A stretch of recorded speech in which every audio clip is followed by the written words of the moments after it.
Alright guys, Dokkan time, and today's how to build is going to be for the LR Gammas 1 and Gamma 2. So, on the right side of the screen you can see that we have several different builds.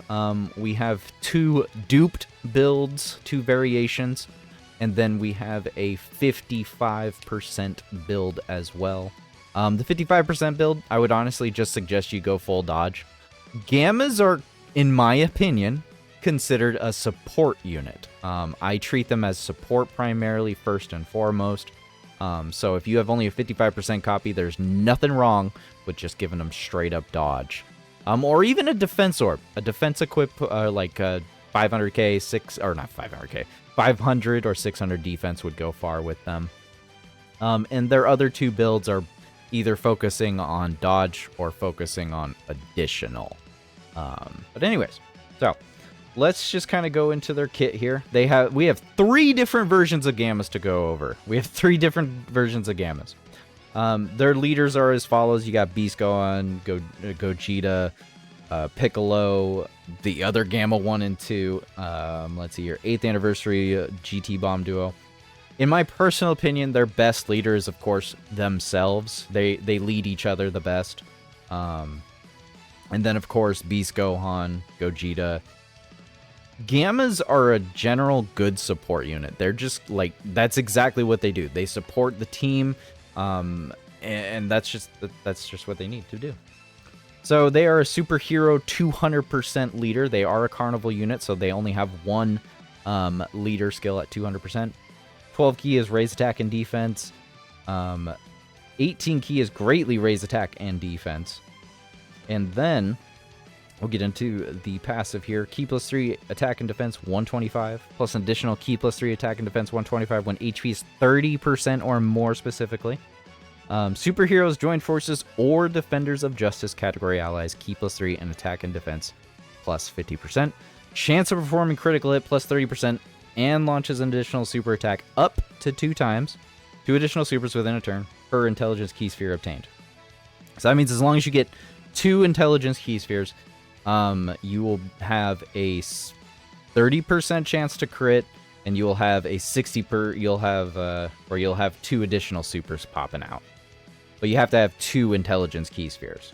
Now the only thing I'm like a little like I couldn't prove to you is I think the 30% also is on that. Like, somebody correct me if I'm wrong, please. But if you just collect the whole field of intelligence key spheres, do they just have like 100% chance to crit? Either way, they have built-in crit. Even if it's not 100% and it's only 30%, that's still fine. They have built-in crit, and in all honesty, their damage isn't that high. They don't have a huge amount of damage. Chance of performing critical hit plus 12% and launches an additional attack. That is a great chance of becoming a super attack up to 2 additional attacks within the turn per AGL or STR key sphere obtained. So as you can see, the difference between getting an INT key sphere and an STR or AGL key sphere is very big. 12% is very much smaller compared to 30%. So yeah, that is something to think about. Not to mention when you grab the STR or AGL key spheres, you only have a 70% chance to do additionals, whereas if you grab intelligence key spheres, you are 100% throwing out additional attacks. They have plus an additional attack and defense plus 50% and reduces damage received by 30%, starting from the turn in which the character performs the third attack, which they'll pretty much do right off the get-go.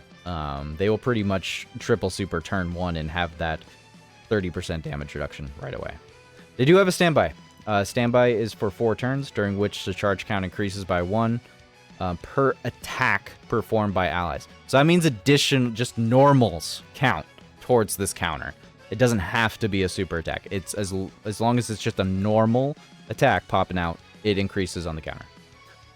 Can be activated when HP is 70% or less, or the character performs 3 or more attacks in battle. So once again, more than likely, by turn 3, if you had Gammas on turn 1, they'll be able to stand by. Now, their links are pretty much just, they're Gammas. Gammas link well with each other, and that's pretty much it. Obviously, you'll have some other stand-ins, like, you know, LR androids they can definitely get some good defense off of. But other than androids and joined forces, you're not really rocking them together. That's the only thing with them. Same thing with like the LR17 reps of Universe 7 LR17 here. Like, you could on a joined forces team, but more than likely you're not going to do that. That's just the only thing here, is like, that's what I'm trying to say, is like, Gammas just kind of link with themselves, and they're just an overall support unit. But yeah, they have 2 other entirely different sets of passives. This unit is exhausting, I'm telling you. When you go into standby, this is what it changes to. It changes to this. They are so exhausting. This is so exhausting going through. So once they go into standby, their 12 key raises attack and defense, and then their 18 key changes. Their 18 key changes into greatly raising attack and defense for 1 turn, and raising superclass allies defense by 50% for 1 turn. Then their passive changes on key +6, attack and defense 250%, and reduces damage received by 50%. Plus an additional attack and defense plus 50% when attacking. Superheroes, joined forces, or defenders of justice category allies, key +3, attack and defense plus 50%. And then chance of performing a crit plus 30% still, and launches an additional super attack up to do additional supers within the same turn per ink key sphere obtained. So that's still the same. And then the STR and AGL key sphere point is still the same. So the main difference here is that on their 18 key super, they're now supporting the rotation with defense of plus 50%. And they have 50% damage reduction just in general. They just always have defense of, or damage reduction of 50%. That's the main difference between this, between going into standby and just staying in their standard state. But once you finish the standby, which I think will actually show, yes. So the finish skill for the standby raises attack by 100% temporarily per charge count. So if you have 10 charge counters, then that's 1,000 attack increase. And then they cause super ultimate damage and stun the enemy. So, and after that, once you actually finish the standby skill, you actually just have Gamma 1. They are no longer Gamma 1 and Gamma 2. Spoiler alert for the superhero movie, but yeah. When he changes into just Gamma 1, he now raises attack and defense on 12 key. The 12 key never changes, actually. 12 key never changes. Greatly raise attack and defense for 1 turn. But now, they support off rotation. So now their defense, they're raising superclass allies defense by 50% for 2 turns. Off rotation is fantastic. And now they have key +3 attack and defense 150, so they do lose some stats. Reduces damage received by 15%. You notice that damage reduction went down too. And then they get another plus additional key +3 attack and defense 150, and launches an additional, and have an additional damage reduction of 15% when HP is 30% or more. So now they're up to 30% damage reduction right there. I don't know why they split it off like that. That was really weird to me. Plus additional attack and defense plus 50% when attacking. And superheroes, joined forces, and defenders of justice category allies, key +3 attack and defense plus 50%. So the support never changes right there. They always launch another additional super attack. So, and then they have changed AGL key spheres into INT key spheres, and then chance of performing a critical at plus 20% up to 100%, and then plus an additional damage reduction of 10% up to 50 per INT or STR key sphere obtained. So that means they can have 80% damage reduction. 80% damage reduction is crazy. 80% damage reduction is crazy. Now you will notice here though, once you get to Gamma 1, you lose the 2 potential extra super attacks that you had in Gamma 1 and Gamma 2. So you only have the 1 here now. And that's why giving them additional actually helps them out quite a bit.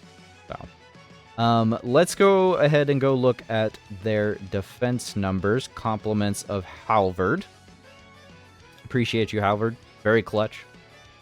So as far as their defense numbers go, it really just depends. It depends on their support on the rotation. It depends on how many attacks they performed. And they can triple quad penta super. So I mean, they can super quite a bit. It really just highly depends. I would say as long as you're getting the intelligence key spheres in their base, this is their base, by the way. This is before standby. I would say you'll probably range around having 1 or 2 additionals. It just really depends, you know? So if you're rainbowed, expect like 1.3 million defense. If you only have a 55% copy, expect that defense to drop like a good 200k. So maybe around the 1 million range. That's still very good. Even at a 55% status, that could be very good. Once they go into standby, their defense is about roughly the same, except they have a little bit higher peak. As long as they're constantly additionaling. You get all these additionals off, and nothing's going to almost kill them with all the 50% damage reduction, and 80% damage reduction. It's crazy how much damage they can mitigate. They are definitely stronger in their base, though. Hold on a sec. Let me change the OST. My bad. Yeah, sure. We'll go with that one. So let's try to hurry this up. In their final, in the Gamma form here, their defense is much smaller without support. But as long as you're above HP of 30% or more, his defense is actually very, very, very good. I mean, he can hit a maximum of 2 million defense. Very fantastic, very good unit. I don't think people give the Gammas as much credit as they do deserve. These are my suggestions for his role. I completely think that he is a support unit. I think they are a support unit. They can do damage, but the thing is like, they really want to support each other. So if you're running Gammas, if you really want them to like excel, have good damage, and have good defense, you got to run them with each other. You got to run them with a Gamma 1. You got to run them with a, you know, run a double lead superhero with another Gamma leader, so they can link up with each other. Otherwise, they just don't really share any links with their best set of units being on superheroes and movie heroes. That's why the suggested leaders are all movie hero, superhero units, because that's the best teams to really roll with them. It doesn't mean that you can't like throw them on, like, I didn't include it on here. I should have included it on there. It's mostly probably because I rushed this. But Topo should be on this list. Topo should be on this list just as a leader, because they are special pose, and they would do very well on the special pose team. In fact, they are one of the staple units on the special pose team, but they do not link well whatsoever. Like, they will have like 2, maybe 3 links going off at any point of time with special pose. And that's just because, I mean, they'll only have like this. They'll have the key +3 attack +7%, and they'll probably have hero justice going off, which is attack +25% and extra crit chance. Maybe they'll have shocking speed with a couple units on special pose, but like link-wise, they do not do very well with special pose. But special pose does very well with them. So that's, I'm just saying that as like a side thing. But anyways, the Gammas take forever to go through, man. Anyways, let me know how you're going to build the LR Carnival Gammas 1 and 2. Anyways, guys, thanks for watching. Have a good day and a good night.